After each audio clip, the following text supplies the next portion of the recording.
Autor, Alejandro Muñante. A propósito de las últimas elecciones presidenciales en Costa Rica. Quitando a Dios de la participación política, cuando la discriminación se viste de laicidad.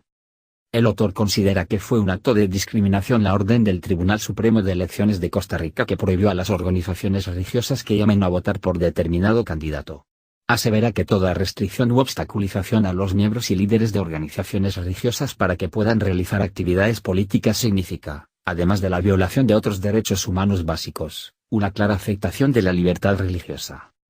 En el último mes de enero, el Tribunal Supremo de Elecciones de Costa Rica emitió una singular orden cautelar que prohibió, a la Conferencia Episcopal Nacional de Costa Rica y a la Federación Alianza Evangélica Costarricense, el cual involucra a todos los sacerdotes y pastores de su país, difundir manifiestos públicos que, directa o implícitamente, representan un llamado, apoyado en razones o símbolos religiosos, a votar por ciertos partidos o abstenerse de hacerlo por otros. Basándose esta decisión en disposiciones internas que regulan la participación política con contenido religioso.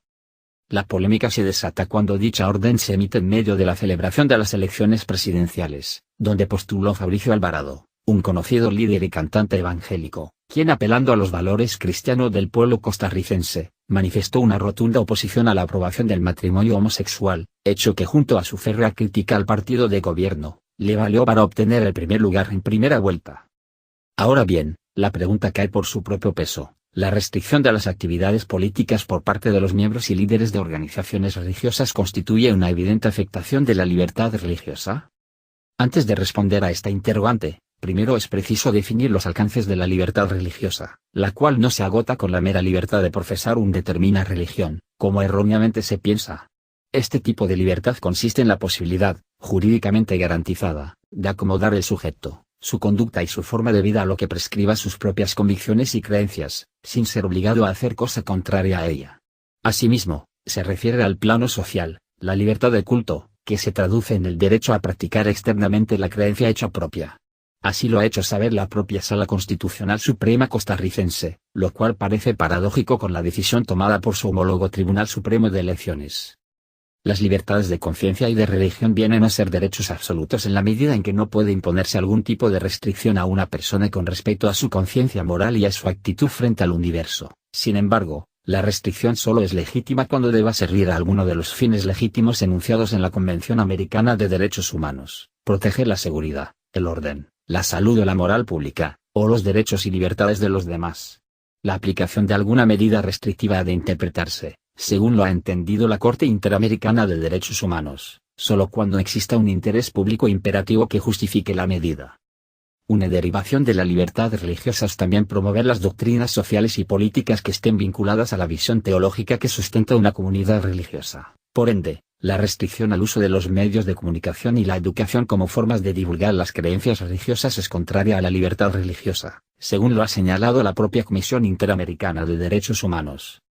Entonces, respondiendo a la pregunta planteada, y teniendo en cuenta el hecho de que en algunos casos es difícil diferenciar la actividad política de la propiamente religiosa, toda restricción u obstaculización injustificada de realización de actividades políticas por parte de los miembros y líderes de organizaciones religiosas puede significar, además de la violación de otros derechos humanos básicos, una clara afectación de la libertad religiosa. En consecuencia, la prohibición estatal de que los ministros religiosos manifiesten una opinión política o critiquen las leyes, al gobierno o a los funcionarios públicos, resulta incompatible con la libertad religiosa. Esta situación fue puesta de manifiesto por la mencionada comisión, al referirse a un conjunto de países americanos sometidos a regímenes autoritarios, y en los que ministros religiosos se habían implicado en la lucha contra esos regímenes, tal como lo ocurrido en la República de El Salvador. 8. No es intención del autor que mañana más tarde se utilice los púlpitos o iglesias para promocionar una campaña política, pero tampoco, so pretexto de garantizar la laicidad estatal, se debe restringir la libertad de estas personas de manifestar su posición frente a un candidato, una ley, o llamando a sus feligreses para que se opongan a la ideología de género y barro o para defender el matrimonio y la familia natural. Por último, ¿constituye entonces un acto de discriminación ordenar este tipo de restricciones? Por supuesto. El excluir o restringir la participación política de los líderes eclesiásticos por motivo de religión, constituye una evidente discriminación. En ese sentido, el artículo 3 grado de la Declaración sobre la eliminación de todas las formas de intolerancia y discriminación fundadas en la religión o en las convicciones, expresa que, La discriminación entre los seres humanos por motivos de religión o convicciones constituye una ofensa a la dignidad humana y una negación de los principios de la Carta de las Naciones Unidas, y debe ser condenada como una violación de los derechos humanos y las libertades fundamentales proclamados en la Declaración Universal de los Derechos Humanos y enunciados detalladamente en los pactos internacionales de derechos humanos, y como un obstáculo para las relaciones amistosas y pacíficas entre las naciones. Alejandro Muñante Barrios es socio fundador del estudio jurídico MTM Mondragón y Muñante Abogados Consultores, conciliador extrajudicial registrado ante el Minjust. Ha realizado cursos de especialización en Derecho Civil, Penal, Constitucional y Derechos Humanos. Presidente de la Red Nacional de Abogados por la Defensa de la Familia RENAFAM.